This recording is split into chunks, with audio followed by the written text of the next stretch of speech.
Საბოლოოდ კავკასიური ყველი 2015 ტრადიციად ქცეული ყოველწლიური ფესტივალი დაიწყო. ორდღიან ღონისძიებაზე საქართველოს ყველა რეგიონიდან 60-მდე სახეობის ყველი წარმოადგინეს.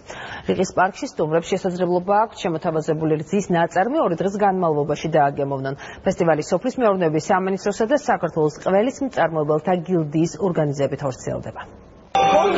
დამბალხაჭო, მუჩლი, გუდა, ჩეჩილი, ჩოგი, ტენილი, ნარჩვი, ლაგუჯიში, სულგუნი, თაფლში და ღვინოში დავარგებული ყველი. ყველის როლები სხვადასხვა გულსართით. შებოლილი ყველი, ბუშუმური და ჭაჭამოდებული.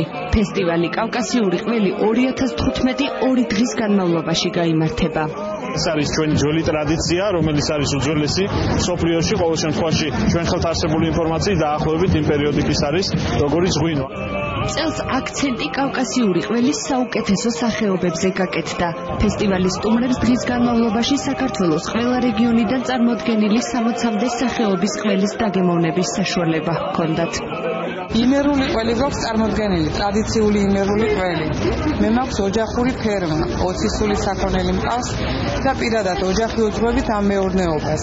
არის ელემენტების სახეობა, როგორც ტრადიციული, ასევე თანამედროვე, იმპროვიზებული და საინტერესო არის ამ კუთხით მოსწავლე სტუმრისთვის და დამთვალიერებელისთვის. სტუმრების ყურადღება რიყის პარკში განსაკუთრებით ჩხოროწყუს კუთხემ მიიქცია. პაატა საჯაია სულგუნისგან ნაკეთობებს ამზადებს. როგორც თავად ამბობს, პროცესი ჭყინტყველზე წყლის დამატებით იწყება. მიღებული სულგუნისგან კი ფიგურები მზადდება. ეს წლებს ათეულების განმავლობაში ეს არ არის უკვე მალფუჭებადი პროდუქტი, გამოიყენება ლუდის დასალევად, ღვინოს დასალევად, კერძოდ აი ეს სასმისები. ესენი უკვე ოთახის მოსართავად სასაჩუქრად და უკვე მიეკუთვნება როგორც სუვენირი.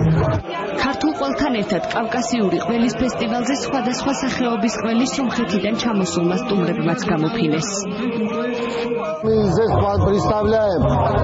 დღეს ჩვენ აქ გამოვფინეთ სხვადასხვა სახეობის ყველი, ევროპული და სომხური ტრადიციული. აი ხედავთ მოცარელა, სულგუნი, სომხური ნორიჩი, შვედური და შებოლილი ყველი. კავკასიური ყველის ფესტივალი რიყის პარკში ხვალ დილის 10 საათიდან განახლდება.